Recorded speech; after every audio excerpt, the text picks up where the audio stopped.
We begin with breaking news in Colorado Springs, where prosecutors announced over 300 criminal counts, including murder and hate crimes, against the person accused of carrying out an attack at a gay nightclub last month. Investigators say the suspect entered Club Q and opened fire with an AR-15 style rifle, killing 5 people and wounding at least a dozen others before being subdued by patrons. The venue was known as a sanctuary for the LGBTQ community. NBC News correspondent Steve Patterson joins us now from Los Angeles. Steve, good to have you with us. Tell us about these charges. Walk us through. How were they determined by the prosecutor?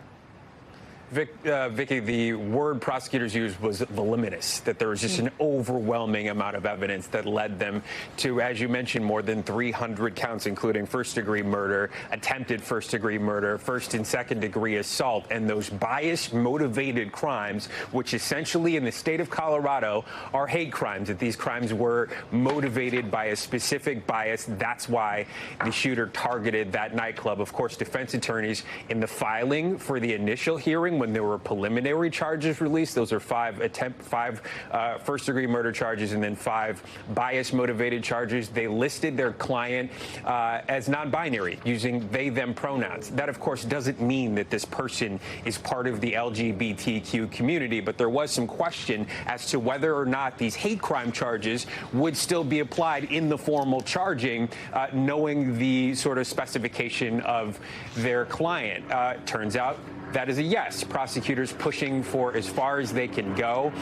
The district attorney said that that was very important to the prosecution, that they fight for the people in Colorado Springs, and that using that designation was a key part of what they wanted to do. As you see there just moments ago, the suspect wearing a yellow jumpsuit appearing in court, doing a lot better than the last time we saw him appear virtually. Last time there was visible markings. You saw the booking photo.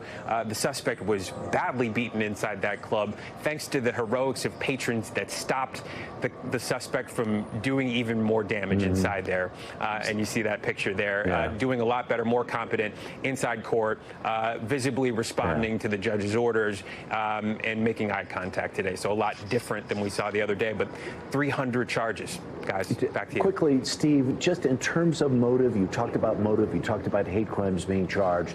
Do we know a little bit more from the inside of what may have driven him to the point where he did what he did? No, we don't, Harry. And unfortunately, in these cases, you may never know, as you know.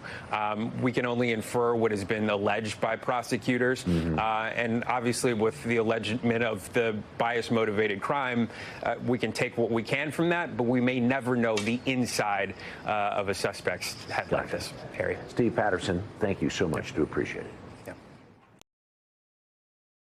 Thanks for watching our YouTube channel. Follow today's top stories and breaking news by downloading the NBC News app.